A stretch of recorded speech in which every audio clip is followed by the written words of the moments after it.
جب انسان اللہ کی راہ میں واپس لوٹ آتا ہے، اللہ کے در پہ اپنا سر جھکا لیتا ہے، اپنے گناہوں پر توبہ استغفار کر لیتا ہے، تو میرا رب فرماتا ہے میں اس کے گناہوں کو ایسے معاف کرتا ہوں جس طرح ماں کے پیٹ سے بچہ پیدا ہو جاتا ہے۔ جو ذرا توبہ کرتی ہے ذرا بول دے سبحان اللہ۔ اس کے بارے رسول اللہ نے فرمایا دنیا میں مبارک دو جو دنیا میں سچی توبہ کر جاتا ہے، اپنے گناہوں سے معافی مانگتا ہے، پھر اللہ اس کے گناہوں کو ایسے معاف کرتا ہے جس طرح اس نے گناہ کیا ہی نہ ہو، سبحان اللہ۔ یاد رکھو ایمان والی بہنوں، توبہ کرنے والی وہ ایک بدکار عورت،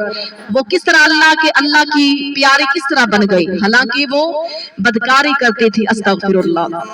بنی اسرائیل کے زمانے کے اندر وہ عورت نے اپنا محل تیار کر لیا،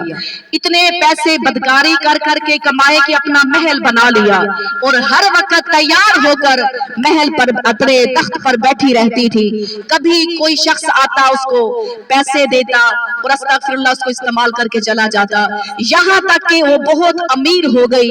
ایک دن وہ اپنے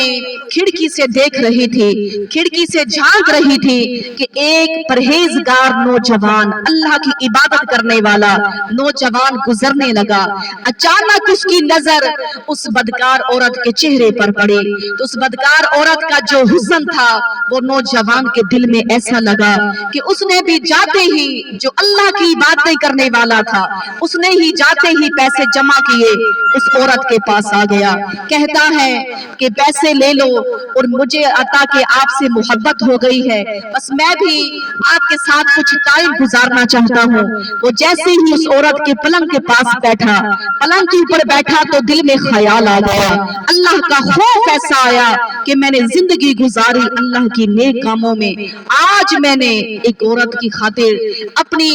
زندگی بھر کی کہیں عبادتیں ضائع نہ کر بیٹھوں۔ اس کے ذہن میں یہ خیال آیا تو دل کانپ اٹھا، جسم کانپنے لگا، جسم کانپ رہا تھا تو عورت کہتی ہے ارے نوجوان تجھے کیا ہوا ہے؟ اس نے کہا میرے دل میں اللہ کا خوف طاری ہو گیا ہے، اس وجہ سے میرا جسم کانپ رہا ہے۔ ارے جہاں پیسے تو میں نے تمہیں دے دیے لیکن میں واپس جا رہا ہوں، اللہ کے خوف سے میرا جسم کانپ رہا ہے۔ جب اس عطا کی عورت نے دیکھا ایک کمارا لڑکا ہو کر پرہیزگار اتنا ہے کہ اللہ کا خوف سے جسم کانپنے لگ گیا ہے، تو اس عورت نے کہ دل میں ایسی چوٹ لگی کہ ایک نوجوان کمارا لڑکا ہو کر اپنی عزت بچانے کے لیے بھلے پیسے بھی مجھے دے کر واپس چلا گیا اللہ کی خوف کی وجہ سے، تو میں نے کیا کیا، میں نے تو اپنے زندگی عیاشی میں گزار دی۔ اس عورت نے جو نوجوان کے جسم پر کپ کپی دیکھی تو اس کے دل میں بھی خوف آ گیا، وہ اللہ کے پیغمبر موسیٰ علیہ السلام کے پاس چل پڑی، دل میں خیال آیا کہ میں بھی سچی توبہ کر لیتی ہوں، میں بھی توبہ کر لیتی ہوں۔ اللہ کے پیغمبر کے پاس آئے، پیغام بھیجا اللہ کے پیغمبر کو میں ملنا چاہتی ہوں۔ اس کے دل میں یہ خیال تھا کہ پوچھنا چاہتی ہوں کہ میری بھی توبہ قبول ہو سکتی ہے یا نہیں، تو اللہ کے پیغمبر کے پاس پیغام پہنچا کہ وہ عورت ملنے کے لیے آئی ہے۔ اللہ کے پیغمبر بڑے جلال والے تھے، غصے والے تھے، کہا اس بدبخت میرے پاس کیوں آئی ہے، لوگ کیا کہیں گے، اس عورت کا موسیٰ علیہ السلام کے پاس آنا جانا ہے تو لوگ کیا سوچیں گے۔ اللہ کے پیغمبر فرماتے ہیں اس سے کہو میرے دربار سے واپس چلی جائے، اس کی گناہوں کی آگ کا سایہ میرے سر پہ نہ جائے۔ اللہ کے پیغمبر نے اس کو واپس بھیج دیا۔ وہ عورت گھر آتی ہے، اپنا دروازہ بند کرتی ہے،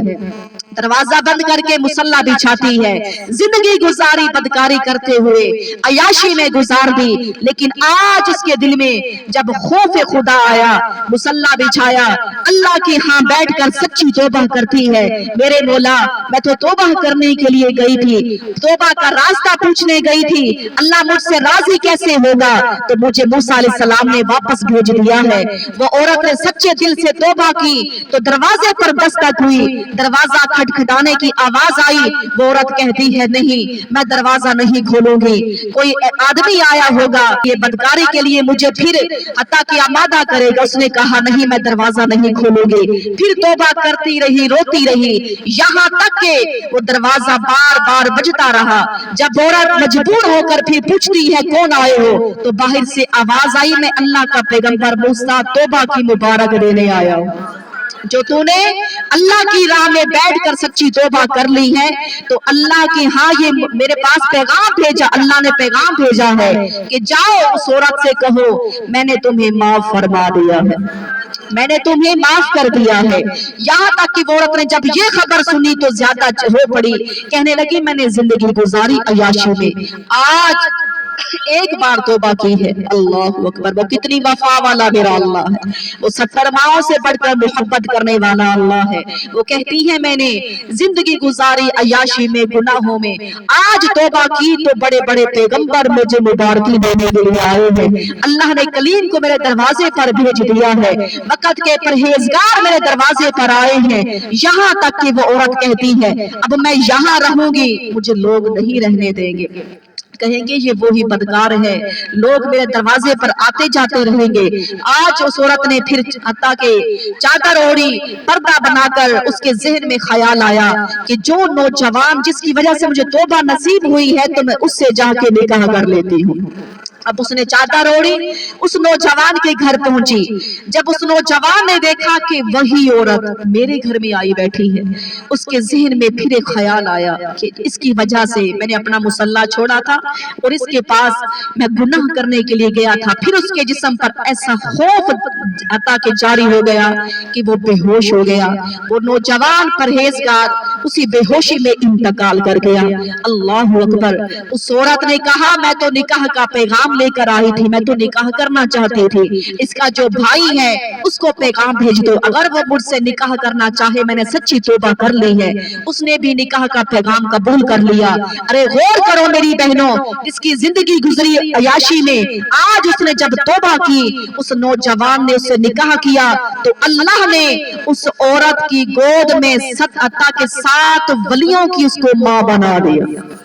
اس عورت کی گود میں جو بچے پیدا ہوتے رہے وہ وقت کے ولی بنے، اور غور کیجئے جس نے توبہ کی اللہ نے اس کو 7 ولیوں کی ماں کیسے بنا دیا ہے۔ ارے کیسی وفا والا میرا اللہ ہے۔ آؤ ذرا اپنے اللہ کے ہاں اپنا سر جھکا کر تو دیکھو، اللہ فرماتا ہے انسان میری راہوں میں چل کر تو دیکھو، میں راہیں نہ کھولوں تو پھر کہنا، انسان میری راہ میں بک کر تو دیکھو، تجھے انمول نہ بنا دوں تو پھر کہنا، انسان میری راہ میں تھوڑا سا دے کر تو دیکھو، رحمت کے دریا نہ بہا دو تو پھر کہنا، رحمت کے دریا نہ بہا دو تو پھر کہنا، اگر ایک گناہ معاف لے ویکھ لوے دیوے دے سے لکاڑا، لکھ گناہ او مالک ویکھے جڑا پردے پاون والا ہے،